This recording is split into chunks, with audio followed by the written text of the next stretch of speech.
जी हां दोस्तों, गजब हो गया। भरी अदालत में ईडी और बीजेपी को करारा तमाचा। जज ने पकड़ ली चोरी। मोदी के अफसर और बीजेपी मुंह छुपाकर निकले। स्वागत है आप सभी का। आप देख रहे हैं द राजनीति का विशेष सेगमेंट खबर और विश्लेषण। मैं हूं जब्बार खान।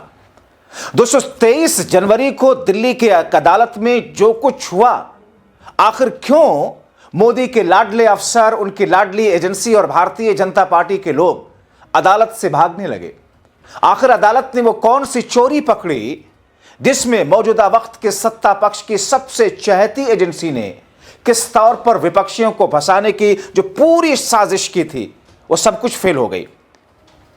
और कैसे दिल्ली के पूर्व मुख्यमंत्री अरविंद केजरीवाल के खिलाफ ईडी ने जो 2 केस लगाए थे, अदालत ने उन दोनों केस से बरी कर दिया। दोस्तों, विस्तार से आपको सब कुछ बताते हैं। दिल्ली की अदालत ने अरविंद केजरीवाल को ईडी के 2 आपराधिक मामलों में बरी किया है। दरअसल दोस्तों, यह तो एक एग्जाम्पल है कि अभी हुआ क्या है, मगर आप सोचिए, अदालत ने जिस तरीके से ईडी को फटकार लगाई, अदालत ने जिस तरीके से ईडी को आईना दिखाया, अदालत ने जिस तरीके से कहा कि आपने जो कुछ किया है वो कानून के विपरीत है, आपने आउट ऑफ वे जाकर के ये सारी की सारी चीजें क्यों की हैं, आपने जिन बुनियाद पर आरोप लगाए, केस दर्ज की, वो तो आधार ही नहीं बनता है, वो गलत है। दोस्तों, ईडी के ऐसे एक खेल नहीं, सैकड़ों ऐसे खेल हैं जिसमें ईडी अपने आकाओं को खुश करने के लिए ऐसा ही चरित्र अपनाती है। मगर भारतीय जनता पार्टी कहती है कि देखिए, ये आरोपी हैं, भ्रष्टाचारी हैं, ये वो। लेकिन दोस्तों, आपने देखा एक लंबी फहरिस्त, अजित पवार से लेकर के आप शुरू कीजिए, शिंदे को भी इसमें जोड़ सकते हैं, नायडू को भी जोड़ सकते हैं, महाराष्ट्र में आप पश्चिम बंगाल चले जाइए, शुभेंदु अधिकारी को जोड़ सकते हैं। कितने सारे ऐसे लोग हैं जिन पर केस करवा करके आरोप लगवाए गए और उसके बाद में जब वो विपक्ष में थे तो उसको मुद्दा बना करके वोट लेने की कोशिश की गई और फिर उन पर दबाव डालकर अपनी तरफ लिया गया और उनके केस या तो खत्म करा दिए गए या तो होल्ड करा दिए गए। तो दरअसल एक ईडी एक ऐसे टूल के तौर पर इस्तेमाल हो रही है जिसमें सत्ता पक्ष इन जांच एजेंसियों और चुनाव आयोग के जरिए सुपर बॉस बना हुआ है। तो अमित शाह ने जो कहा था कि 50 साल तक हम राज करेंगे इस देश पर, क्या यही प्लान था शुरुआत में? वैसे अब धीरे धीरे इनकी पोल खुलती जा रही है।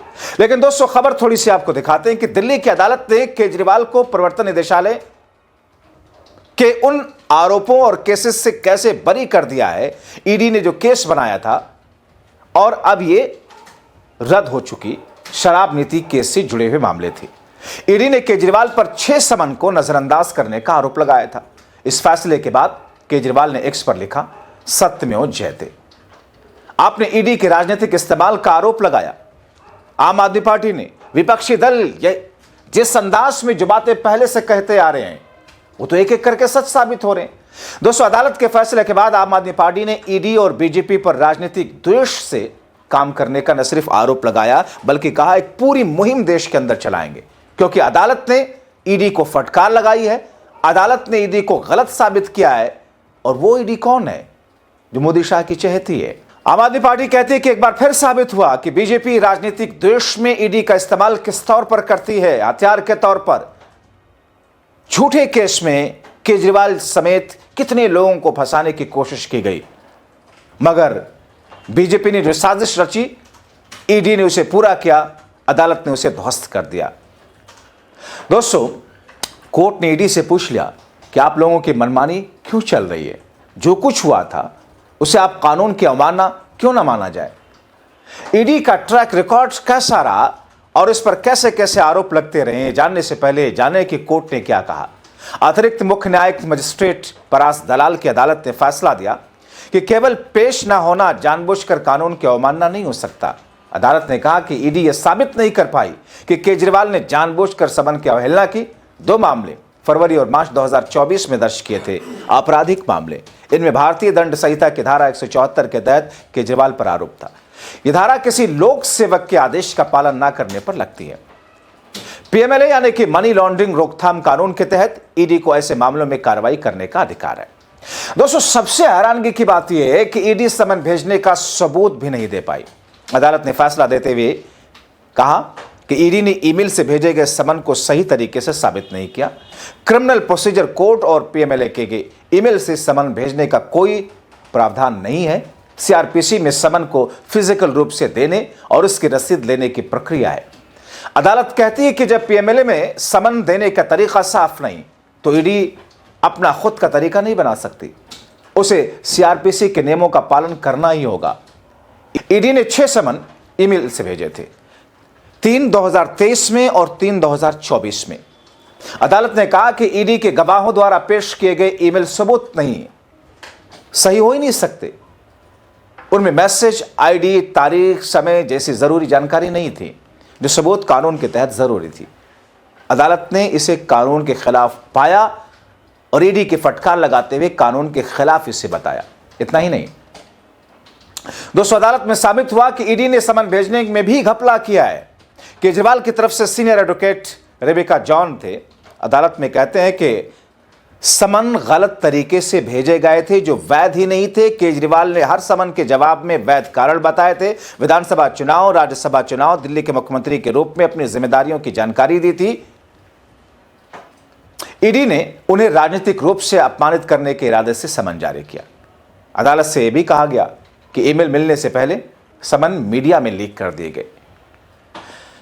अदालत ने एक बेहद अहम टिप्पणी की दोस्तों। उसने कहा कि जांच अधिकारी को याद रखना चाहिए जिसे समन किया जा रहा है वह आरोपी है, सबूत से पहले निर्दोष माना जाता है।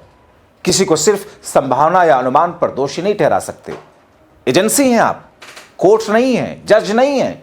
अदालत ने कहा कि व्यक्तिगत स्वतंत्रता हर व्यक्ति के लिए पवित्र है। दोस्तों, आपको बताऊं कि केजरीवाल को शराब नीति मामले में 21 मार्च 2024 को ईडी ने गिरफ्तार किया था, आपको याद है ना। बाद में उन्हें जमानत मिली, सुप्रीम कोर्ट से अंतरिम जमानत जो अब भी जारी है। यह फैसला केजरीवाल और आम आदमी पार्टी के लिए बड़ी जीत माना जा रहा है। ईडी पर राजनीतिक इस्तेमाल होने का आरोप अक्सर लगता है दोस्तों, क्योंकि कई लोग मानते हैं कि एजेंसी मुख्य रूप से विपक्षी नेताओं को निशाना बनाती है। सरकारी डेटा और रिपोर्ट के अनुसार 2014 से अब तक ईडी ने राजनेताओं के खिलाफ सैकड़ों केस दर्ज किए, जिसमें 95% से ज्यादा अकेले कांग्रेस पार्टी के खिलाफ, आम आदमी पार्टी के खिलाफ, टीएमसी, जेएमएम जैसे विपक्षी पार्टियों के नेताओं के खिलाफ दर्ज हैं। मुख्यमंत्री जैसे पदों पर रहने के दौरान ही दिल्ली के पूर्व मुख्यमंत्री अरविंद केजरीवाल और झारखंड के पूर्व सीएम हेमंत सोरेन जैसे नेताओं पर कार्रवाई की गई। उनको गिरफ्तार किया गया, उनको मुख्यमंत्री पद तक गंवाना पड़ा। कई बार चुनाव से पहले या राजनीतिक विवाद के दौरान ईडी की कार्रवाई बढ़ जाती है। विपक्ष का आरोप है कि यह राजनीतिक बदले की भावना से होता है, ताकि विरोधी नेता कमजोर पड़े, पार्टी प्रभावित ना हो सके, जनता में इमेज खराब करे। मगर अदालत ने एक एक करके सारी चीजों पर फटकार लगाई। दोस्तों, उधर कोर्ट ने ईडी को कड़ी फटकार लगाते हुए कई बार बार ईडी को निर्देशित किया, हिदायत दी, और एक बार नहीं कई बार। आप देखें, जुलाई 2025 में कोर्ट ने कहा था ईडी का इस्तेमाल राजनीतिक लड़ाई के लिए क्यों हो रहा है। यह कोर्ट ने सवाल पूछ लिया था, यानी कि कोई चीज हो रही है उसी पर ही सवाल पूछा जाएगा ना। और अगर अदालत ये पूछ रही है, जज ये पूछ रहे हैं कि ईडी का इस्तेमाल राजनीतिक लड़ाई के लिए क्यों किया जा रहा है, राजनीतिक मुद्दे वोटरों के सामने लड़ने चाहिए, कोर्ट में नहीं, ये अदालत के वर्ड्स है। कोर्ट ने ईडी पर राजनीतिक लड़ाई लड़ने का आरोप लगाया और कहा कि ये संघीय ढांचे का उल्लंघन कर सकते हैं। हेमंत सोरेन के मामले में देख लीजिए, अदालत ने ईडी की सख्त कड़ी फटकार लगाई थी। मनीष सिसोदिया, सत्येंद्र जैन जैसे नेताओं के खिलाफ कार्रवाई पर भी ईडी को फटकार लगी थी। दोस्तों, जैसा कि आप देख रहे हैं, विपक्ष कहता है कि सत्ताधारी पार्टी बीजेपी या उसके सहयोगियों पर ऐसे केसेस ना के बराबर हैं। ईडी के पास पीएमएलए यानी मनी लॉन्ड्रिंग रोकथाम कानून के तहत बिना वारंट छापा गिरफ्तारी, संपत्ति जब्त करने जैसी बहुत सख्त ताकत है। आरोप है कि इनका दुरुपयोग राजनीतिक विरोध दबाने के लिए होता है। दोस्तों, अब जबकि कोर्ट ने ईडी की पोल खोली है, तो आपको यह भी बताएं कि ईडी कितने मामलों में सजा दिला पाती है, क्योंकि अक्सर केस अपने आकाओं को खुश करने के लिए किया जाता है, उनके राजनीतिक एजेंडे को पूरा करने के लिए करती हैं एजेंसियां। ये खास तौर पर 2014 के बाद के ट्रैक रिकॉर्ड यही बता रहे हैं। ईडी के रिकॉर्ड बताते हैं, आप देखिए जाकर के ईडी के रिकॉर्ड में, सारे रिकॉर्ड में ईडी के कुल मामले में सजा की दर ना के बराबर है, बहुत कम है। 2014 से अब तक 6300 से ज्यादा पीएमएलए केस दर्ज हुए, यानी 6300 केस कब से? मोदी के सत्ता में आने के बाद। लेकिन अगर सजा की बात करें तो असल में कुल दर्ज मामलों की तुलना में सजा ना के बराबर है, बहुत कम, क्योंकि वो अदालत में साबित ही नहीं हो पाता है। अब दोस्तों आप सोचिए कि 6500 के आसपास केस दर्ज किया ईडी ने पीएमएलए में, और कुल सजा कितने मामले में? सिर्फ 100 से 150 के आसपास। दोस्तों राजनेताओं पर पिछले 10 सालों में 193 केस हुए, लेकिन सिर्फ 2 में सजा हुई। 193 केस दर्ज किए गए, लेकिन सजा सिर्फ 2 में, यानी सजा का प्रतिशत 1% भी नहीं है। कुल पीएमएलए केस में कन्विक्शन रेट महज 1 से 2% के आसपास है, क्योंकि ज्यादातर केस अभी लंबित भी है। हजारों केस पेंडिंग है, क्योंकि दोस्तों आप देखिए बड़ा आसान है किसी के ऊपर भी आरोप लगाकर, किसी दूसरे से बयान दिलवा करके केस दर्ज कर लेना, उनको जेल में डाल देना, लेकिन वो केस साबित करना। और दरअसल यही इतना चाहती ही बीजेपी है कि विरोधी बड़े नेता हैं या फलाने हैं, उनको अंडर कीजिए, आरोप लगवाइए। डॉगी मीडिया बैठा ही हुआ आरोप लेकर के डिबेट करने के लिए, एक नैरेटिव सेट कीजिए। ईडी जाकर केस दर्ज करेगी, किसी से बयान दिलवा देगी, गिरफ्तार कर लेगी, और मामला कोर्ट में पहुंच जाएगा। और कोर्ट में पहुंचने के बाद में आप जानते हैं कि कितनी हियरिंग के बाद में, ट्रायल, कितने लंबे ट्रायल चलने के बाद जब जाकर के उस पर मामला सामने हो आता कि यह केस असली है, नकली है, फर्जी है, गलत है या सच है। और ये जो इस बीच का जो पूरा प्रक्रिया हुआ, 1 महीने से लेकर 2, 3, 4, 5 महीने, इतना ही चाहिए बीजेपी को, इसमें काम हो जाता है। पता चलता है बाद में वो केस लटका पड़ा है, वो पता चलता है उसमें तो बरी हो गए। यही खेल चल रहा है। विपक्ष कहता है इतने केस सिर्फ परेशान करने के लिए होते हैं, जो सजा कम मिलती है। बीजेपी इन आरोपों को खारिज करती है, कहती है कि ईडी कानून के अनुसार काम करता है। जाहिर तौर पर आपकी लाठी, आपका भैंस, आपकी भैंस, कुछ भी कहिए। अब दोस्तों दिल्ली की इस अदालत ने जो कुछ ईडी को फटकार लगाते हुए कहा है, उसे ईडी के अफसर और भारतीय जनता पार्टी के मुंह पर एक जन्नाटेदार तमाचा माना जा रहा है। आप क्या सोचते हैं? अपने राय कमेंट बॉक्स में लिखें।